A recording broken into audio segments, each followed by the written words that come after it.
let's discuss comics. In fact, my top 10 comics of the week.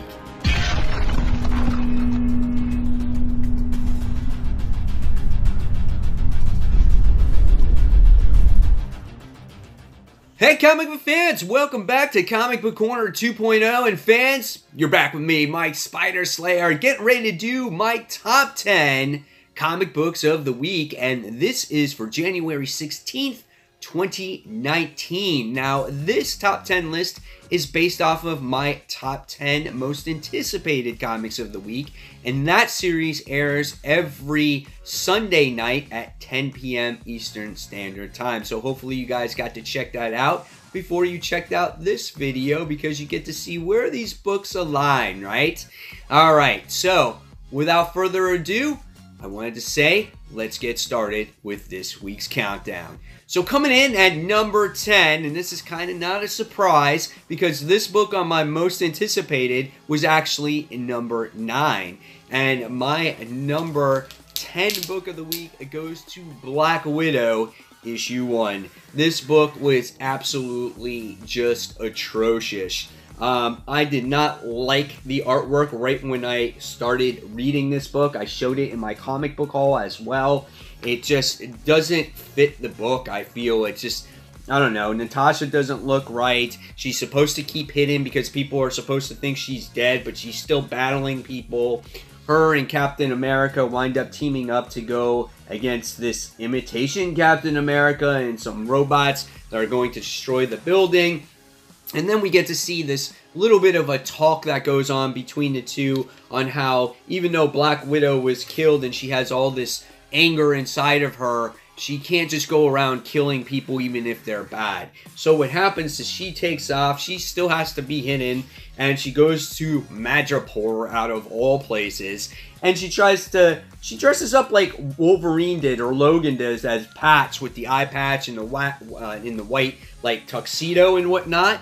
And then what happens is she does this mission in Madripoor and teams up with this character by the name of Tiger, I think her name was. And it's all about this mission about her teaming up with her so they stop this kids being slaves or kid trafficking type of thing. And the cliffhanger had her doing possible battle against this particular thing right here.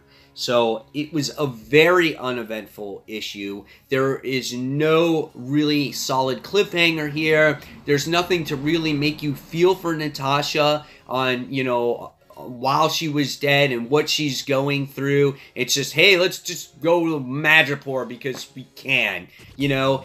I honestly don't see this issue lasting past, or this series lasting past issue 6. I think this is a very weak series. If this is what you have to offer for an introductory issue to your readers, we're bound to see another Black Widow series getting canceled. Sorry, Black Widow, but you suck, and I'm not going to be reading it any further. Alright, so, moving on to number 9, guys.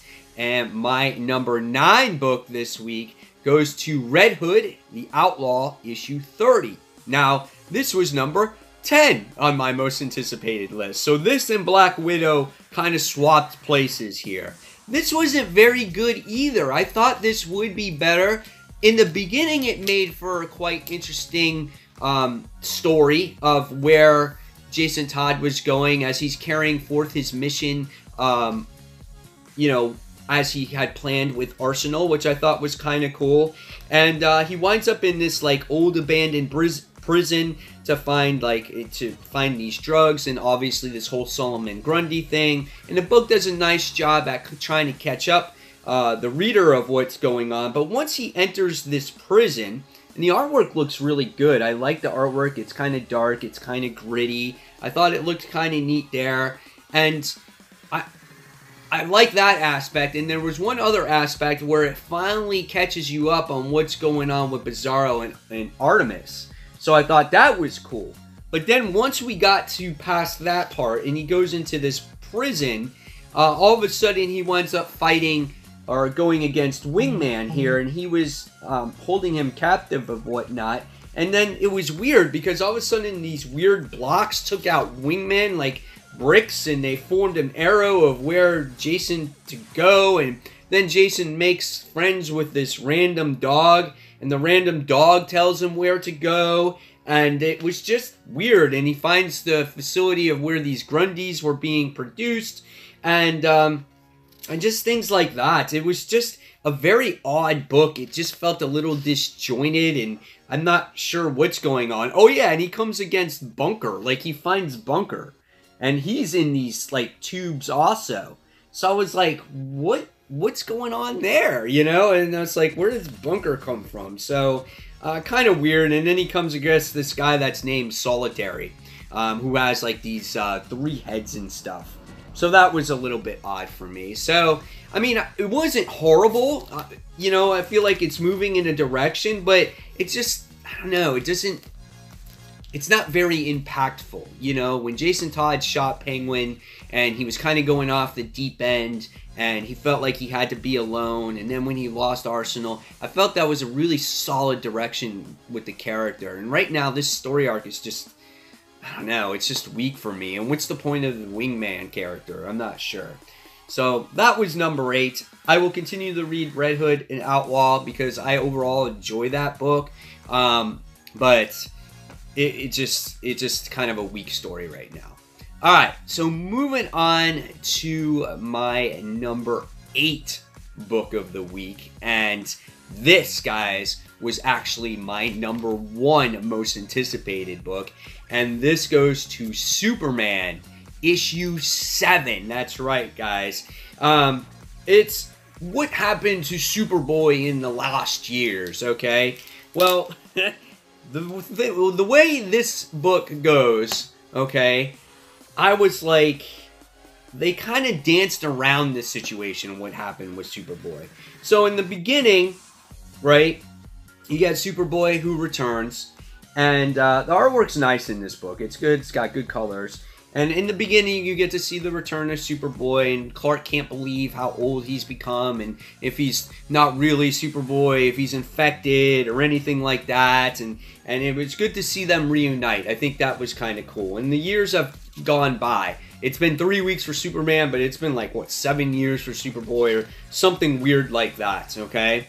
And for some strange reason, in this issue, I felt like the focus on this book was Lois's boobs, okay? Because right away Superman goes to see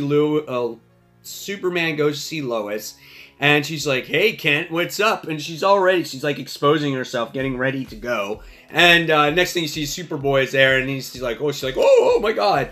And so you wind up getting a little bit of the story, okay, on what happened from the moment that they left.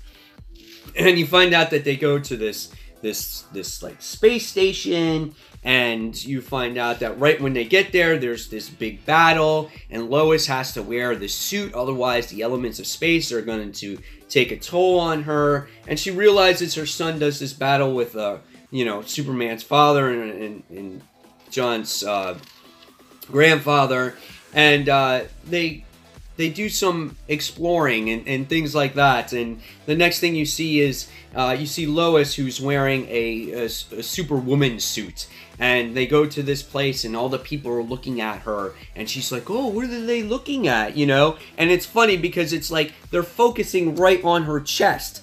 It's like, oh yeah, because yeah, they're looking at you because you wear the crest. And they make it a point to where the lady, yeah, she's touching the crest, but she's touching Lois's boob. Like, what's going on there, man? Like, why do you have to do that? And Lois is like, what are you doing, you know? And then she realizes that, okay, I really don't have to be there, all right? My son can handle his own with his grandfather, so I leave. So you get the resolution on why she leaves. But then you throw in Lobo in there for no apparent reason, and I was just like, why are we wasting so much time with just random people that are infatuated with Lois and the whole thing with Lobo, and just for the pure reason of, you know, Lois going there and then coming back like 2 days later or something like that. I don't know. I just felt like for this issue, we did not get enough storytelling on what happened to John this entire time while he's gone. They just seemed like they danced around it. So I was kind of disappointed with it. It wasn't my worst pick, but I just wanted more progression out of this story. That's what I wanted. More progression. I didn't get enough of it. I felt like I got a lot of filler of just showing Lois's chest and their crest and just people gawking over her and random pictures of Lobo. There needs to be more storytelling. Progress the story, Bendis. That's what you need to do. So a little disappointed with this book. So I'll continue to read it though. All right. So moving on to number 7, okay? And my number 7 book of the week goes to Fantastic Four, issue 6. And this, on my most anticipated list, was actually number 5. So it doesn't fall too far, but it didn't meet my expectations once again, okay? These books have been a little bit disappointing this week for my expectations, because this time around we wind up getting Doctor Doom, and he's coming face to face with Galactus in this issue. All right, and so with Galactus making his appearance, obviously the Fantastic Four come. We get a little backstory of what happened with Doom and why he's evil again and whatnot, and then we get introduced to this character by the name of Victorious. That is her name. So we get to see her here. Now, Sara Pichelli is not doing the artwork in this book, guys. I mean, she did like, what, 2 issues? And now we have Aaron Kuder who does the actual artwork on here. So if you're looking for Pichelli, she's nowhere to be found. Okay? So we get to see this Victorious character, and supposedly she is the one that gave Doom the balls to come back as Doctor Doom and to lead Latveria again. Okay? And so what he does is he makes her a herald. He gives her all these powers. So you get to learn a little bit more about her. Okay? And really, in the long term, there was this plot here devised by Doctor Doom to get Victorious and Galactus together so Galactus can feed off of her cosmic energy and I guess destroy the Fantastic Four or destroy Earth so he can rule Earth, I guess. I guess that's his own plan here. So this is kind of like your reintroduction to Doctor Doom in this new Fantastic Four series. He's diabolical. He wants to rule the Earth once again. He's got his little sidekick. So that was the point of this issue. It really wasn't the focal point of focusing on the family. So if you were looking to focus on the family here, that's where you're going to be disappointed. This comes straight off the wedding. Ben Grimm even mentions that in this issue. So this is just to get you refamiliar with Doctor Doom. I just thought the Victorious character was a little, I guess, a little corny, but it wasn't a bad issue. I've definitely read worse Fantastic Four issues over the years. All right, moving on to number 6 this week. And this is the book that's going to replace Sideways, guys. So Sideways was delayed. I don't know why. So I had to fill it in with another book. And since we have a book that's on the fence each week, and I was deciding if I was going to pick this up or not, this one replaced it. And this number 6 is Spawn Kills Everyone, issue 2. I like this book. It was a lot of fun. You know, it made me laugh. And sometimes comics need that. You know, you can't take comics too seriously all the time. And when this was out, I was like, oh, this is funny, you know? So, Spawn Kills Everyone. Alright. Artwork, pretty good. Will Robson does the artwork, and Todd McFarlane obviously writes it. So the artwork in here is really good. It's a lot of fun to look at. It's bright. It's colorful. The characters are hysterical in this book when you read them. It's just a good book to look at. And in this story, basically Spawn's lost his libido, okay? He recently had a bunch of turd babies. I think that's what he calls them. And so there are these little things, and they're all his little babies, and he's caught trying to take care of them. And the whole point of him is to, you know, take on people, kill people. That's his goal. He's got to make his quota for the year, or otherwise he's not going to be able to afford Fortnite skins. That's basically what he says here. Okay, and they can't make a movie about him and all those things like that. And it was just completely hysterical. So he tries to go and kills Aquaman, and it completely flops on him. And so what happens is when he fails at killing Aquaman, his babies wind up kind of gaining a mind on their own. They kind of form together to make bigger babies, and they go out and they wind up killing heroes like Captain America. They make him Canadian, so he has a heart attack and he dies. Bruce Banner, they wind up killing the Hulk because his pants don't expand, and Hulk actually blows up because his legs don't expand, and all his blood rushes to his head, so his head blows up, and just different things like that. It was so comical, okay? And by the time you wind up getting to the end of the issue, we see that there's killing sprees all over the place, and someone must stop them. And we get to see that tally count is going up thanks to Spawn's little turd babies. So the book is fun. It had a lot of comical moments. I really enjoyed it. It surprised me. I didn't think I thought it was going to be a lot stupider than it was, but it was cute fun. And I'm looking forward to issue 3.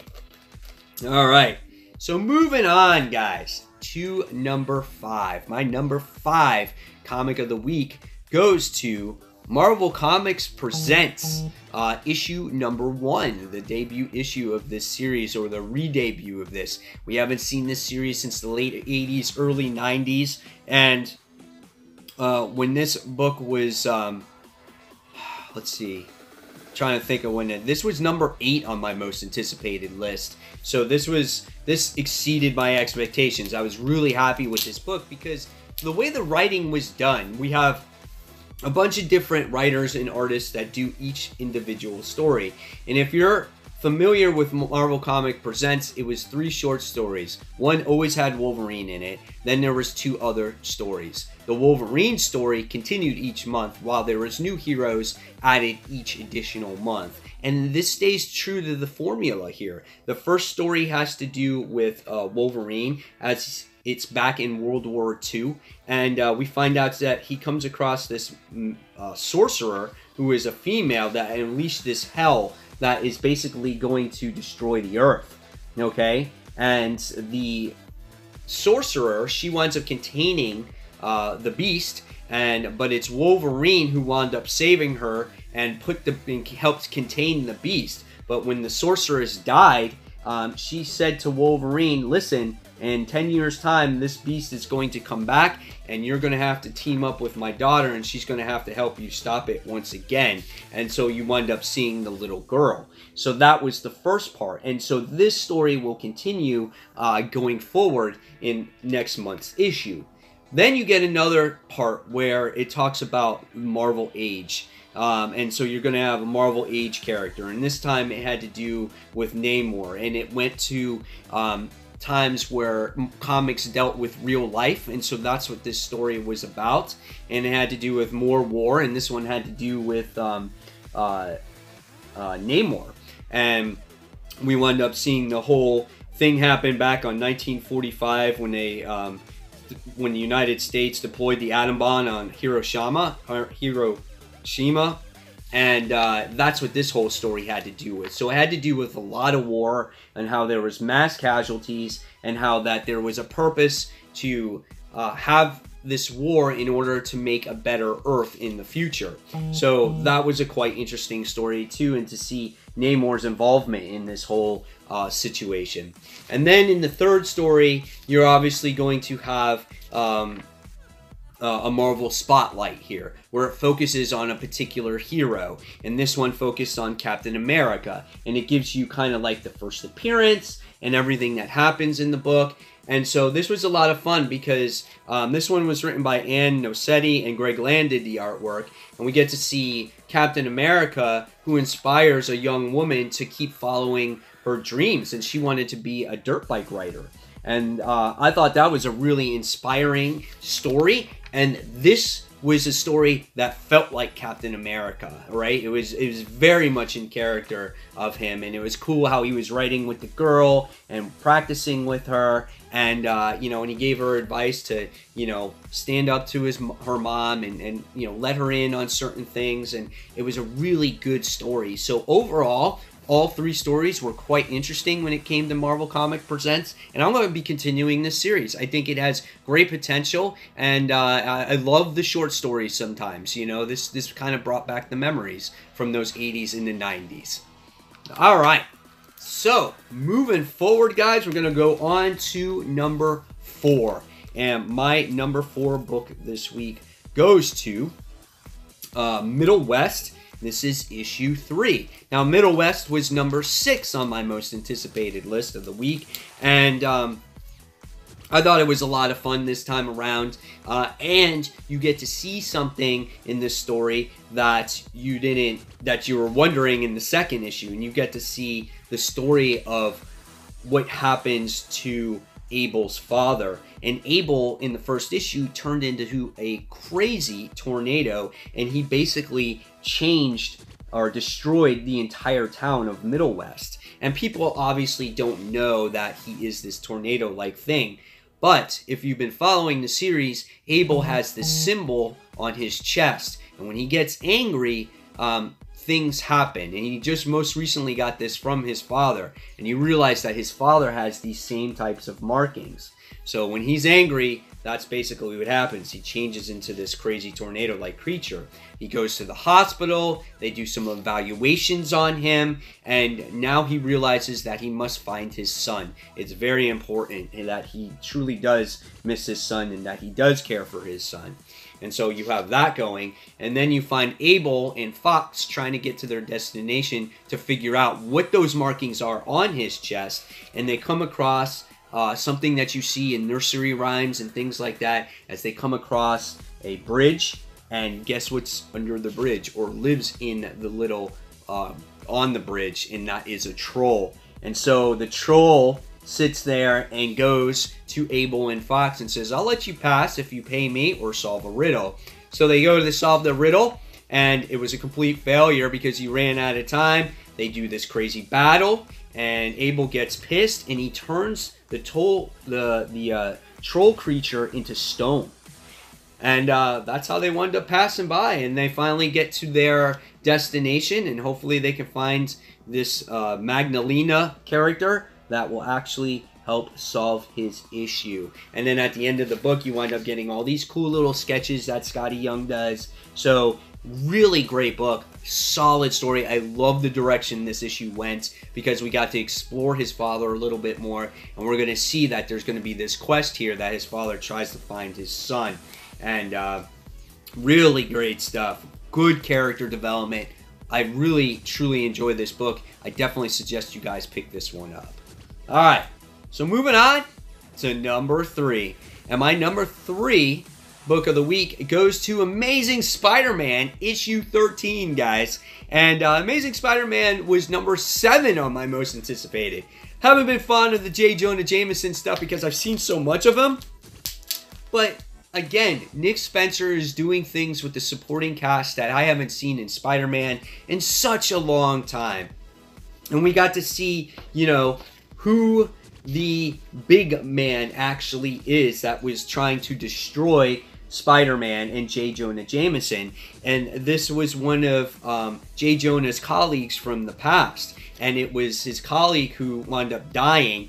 It was his son, and it was Foswell Jr. So Foswell Sr. was the one that died because he used to be the big man. And J. Jonah tried to cover him up, saying that he was a good man and things like that. And that wasn't the truth. And this Foswell character wanted to get revenge on Spider-Man because Spider-Man felt like he was the one responsible for the death. And J. Jonah stuck up for Spider-Man.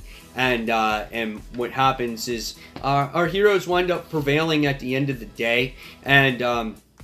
And the greatest thing about this issue, too, was J. Jonah winds up finally going to Kingpin's dinner. And instead of accepting the award, he winds up shoving it right up Kingpin's ass. And he just tells Kingpin that he's a lousy mayor, that he's a crook, and he's going to get his time, so you better enjoy your moment in the sun. It was awesome.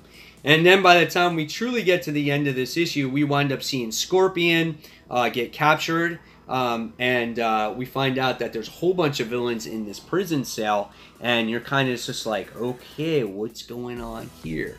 So it made for a really good cliffhanger. Can't wait for the next story. I love how J. Jonah is truly sticking up for Spider-Man and how he stood up for himself, and he wasn't looking out for himself. He was truly looking out for Peter's best interest and their relationship going forward. So I love that aspect of the book, and Nick Spencer's doing a great job at this supporting cast, like I said. All right, so moving on to number 2.